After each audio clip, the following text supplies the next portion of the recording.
Good morning. I'm Keith Wood. I'm a psychologist with one of the universities here and the local community hospital. I am the former director of Buckhead Community Fellowship, and I am a long-term member of Interfaith Community Initiatives. And I think that those titles, along with having this gray hair these years, that made some think that I had the answers to some of the troubles that seem to be bothering us quite a bit, both in this country and throughout the world. And there was something tempting about maybe even thinking those titles did help me have some answers. And then I had this experience that kind of gave me a new insight, and I wanted to share that with you. I was going out of my house and getting ready to, I was going to take a walk. And what I do is I put on a face mask, and I put on a cap, and I put my garb on. I have my little kind of exercise, which is a t-shirt and gym shorts and some tennis shoes and stuff. And I'm going to go out and try to be healthy, and I do that usually every day. And I was going out thinking about all these issues, this COVID-19 thing, which is this like messing with all of us, and then all this with this what looks like police, I guess what people would say, like this aggressiveness, especially with black men, and so I'm up here in some ways in my little protective garb. I think I wear my cap and things in some ways almost to camouflage myself anyway. So I'm walking outside. I have a little gated community. I'm walking outside, and what I noticed is there were tons of police cars right out there, and I didn't know what that was about, and I'm unuseful, not common for me. And there was somebody who was stopped there, and she looked at me really strangely and said, Keith, is that you? And I'm going, oh, I'm under all this garb. Yeah. She said, oh, you got to be careful. There is an active shooter in the neighborhood. Oh my, wow. And suddenly it was like, oh, really? And I wanted to know, like, what did that person look like? And she said, he's going around here. You got to get out of here. And I immediately start thinking, oh, well, I end up having another identity at that moment. I was wondering, oh, I wonder if it's a black man, and I'm a black man, and suddenly I'm being seen like that, and I didn't know what to do, and so I turned around and said, well, let me head back toward my house. And on the way, there was one of my neighbors who came out and told me this man had come up to him and had a rifle, and he was trying to get him to, help him, hide him, and he said, I just told him no. And there were policemen around, and the police came up, and all of a sudden I realized I'm in the midst of the very issues that seem to be surrounding many of the problems that are going on right now. And I'm thinking, oh, well, I wonder if I'm going to be listed or looked at as somebody who is going to be, who's a danger, and as maybe the active shooter. I began to wonder, then I started wondering, well, who is this person? And the next thing I know, the police come out and say, you all need to get inside right now. This guy is dangerous. And so we kind of go in, and I am just mesmerized by this. And the next thing I know, I'm seeing what looks like an army of police with their, I don't even know, rifles and stuff, but AK-47s or something, and their garb and their things. And I'm looking out the window and I'm thinking, oh, what am I doing? It's dangerous to be looking out of a window that's right in front of my door. And all I could think of, though, was who was this person? What is going on with this person? How is it that this person, this man, who was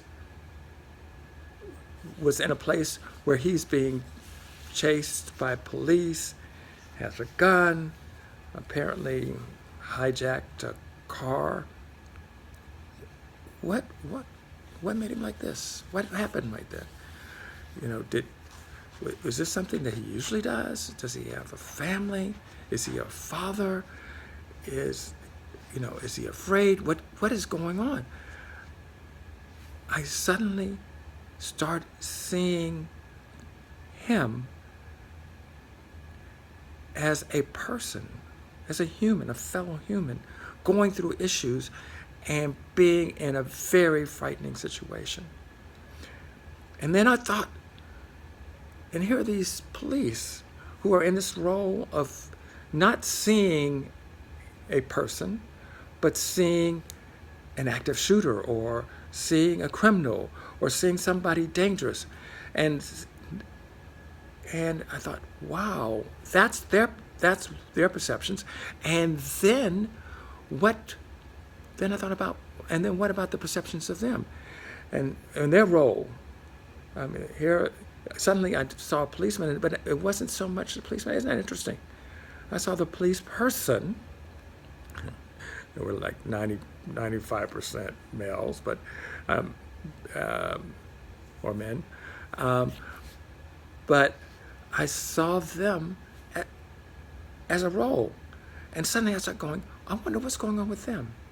As a person, what is it like to be chasing someone, going after someone, being a whole army of folks, and how much do you lose your personhood, your humanity, in the position?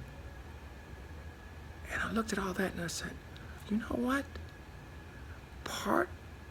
The solution to what's going on with right now is not so much in all those techniques that I know. The things, well, okay, let's take a deep breath, let's step back, let's trust in systems, let's trust in the power, God, whatever. Let's use things to and recognize our own humanness and the difficulty in dealing with that. But what really needed to happen is for us to get our humanity. Yes, to see humanity and be in touch with our own, to see in others our own feelings. This is what puts us together. Stop seeing the labels. Stop seeing the divisions. Stop all these isms. There are things that are differences, and there are things like that. But most of all, let's interact with each other. Let's see each other. Let's deal with things as humans, as people, and realize that we're really in a place where we're becoming more and more machines. When we're seen as what we do, or we're seen by what we know, or we're seen by what we believe, or we're seen by the color of our skins or the texture of our hair. We're seen by where we're from. We're seen by how much money we're seen by other things, and that so blocks oftentimes us seeing who we really are.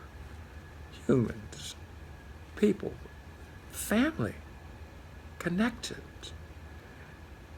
And if we then start dealing with each other as people, see me for who I am. Call me by who I am. Don't call me by some label. Don't see me as some things. And don't see others that way. And don't treat them that way. There's this saying that says you pretty much treat people the way you would want to be treated. Or, in other words, see yourself in others and treat people, interact with people, talk to people as you would like to be talked to and interacted with. Wow. So my recommendations, and then in terms of dealing with things, is actually looking for the humanity, looking for the humanness in all of this. So how do you talk to people who are feeling like they are trapped and they are they're being threatened? What do you do with people who feel like they're not even seen as people? I think the Black Lives Matter has a whole issue about basically saying, see me as a person, see me as a person, someone who matters. And we have to be very careful that we don't let the characteristics become who we are. And I think one of the things that are so beneficial about interfaith initiatives is that it has a practice of connecting people and having them see each other as people with differences, with the whole differences, and maybe in the way we would practice our religion, or in our beliefs, or in our patterns or customs or traditions, but seeing as people first. And what you find is that it has a totally different way of being able to interact, the way you interact with people, the way you actually, as some people would say, you actually start loving people and appreciating the differences. I think part of the issue that we're having, even with the COVID-19, is part of it is too much. We're also seeing it so much about ourselves. But part of the reason for wearing that face mask and having that distancing and so on is really in helping protect others. Part of what we have in terms of trying to deal with what looks like police violence, or maybe racism, or religionisms, or all kinds of isms, sexism, you name them, we have them. These are really creative things, and you might wonder, well, how do I get to this? How do I touch this humanity? I'm going to tell you, it's not something that you have to learn to do. You're born with that. You don't. These other characteristics are things that we learn. So how do you unlearn? How do you back off from having all those distancing, separating, stereotype ways? You get back in touch with your humanity and seeing that within yourself and others. And I would say, talk, communicate. I think that's a very powerful piece. Interact with. It's not the answer to everything, but in many ways, it is the basis from which we actually can get through what we're going through right now and come out of that actually being better. So that's my advice. Count it to the gray hair. Anyway, great talking to you.